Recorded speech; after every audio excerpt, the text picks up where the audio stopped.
Good afternoon বন্ধুরা, আশা করি তোমরা সবাই ভালো আছো। তো এখানে আজকে আমার স্ট্রবেরি গাছের কিছুটা পরিচর্যা করব। তোমরা দেখতে পাচ্ছ আমার নতুন একটি গাছে আরও একটি ফুল এসছে এবং ভেতরে ছোট্ট স্ট্রবেরি দেখা যাচ্ছে।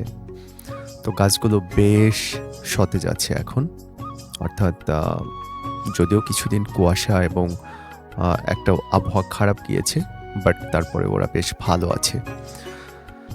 আজকে গাছে কিছু পরিচর্যা করেছি, সব ভিডিও তো করা হয়নি।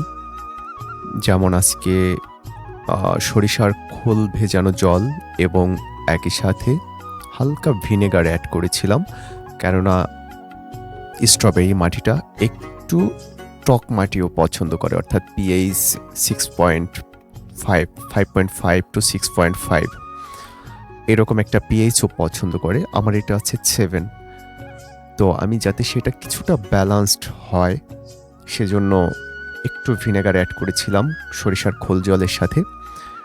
এবং যদিও সাদা যে অংশটা তোমরা দেখতে পাচ্ছ এটা হচ্ছে ডিমের খোসা, এটা আমি হালকা পরিমাণে অ্যাড করেছি, যদিও এটা পিএইচ আবার বাড়িয়ে দেয়। হ্যাঁ, বাট এটা যেহেতু ধীরে ধীরে পুষ্টি সরবরাহ করবে, সো কোনো সমস্যা হবে না আশা করছি। তো আমার আগের একটি স্ট্রবেরি গাছ যেটি তোমাদেরকে দেখিয়েছিলাম যে ফল এসছে, সেটিতে আরও একটি ফুল আসছে এবং তার পাশে ছোট্ট আরেকটু ফুল দেখা যাচ্ছে। এটা ভীষণ আনন্দের। তুমি নিজের লাগানো কোনো গাছে যখন তুমি দেখতে পাবে যে ফুল ফল আসছে, তখন সেটা সত্যি ভীষণ আনন্দের হয়। তো এখানে আমার সব চারাগুলো দেখছো বেশ ভালো আছে ওরা। এবং যেহেতু এখন একদম স্ট্রবেরি মরশুম চলছে, অর্থাৎ আস্তে আস্তে গাছগুলোতে ফুল আসবে, ফল আসবে। কিন্তু আমার সমস্যাটা হয়েছে, আমি লাগিয়েছি চারাগুলো মাত্র 10-12 দিন আগে, 15 দিন আগে। সো আমার গাছগুলো ওইভাবে এখনও বড় হয়নি, ও ধীরে ধীরে বড় হবে। আশা করছি ফেব্রুয়ারির প্রথম সপ্তাহ বা মাঝামাঝি সময়ে ফুল ফল বেশ ভালো আসবে।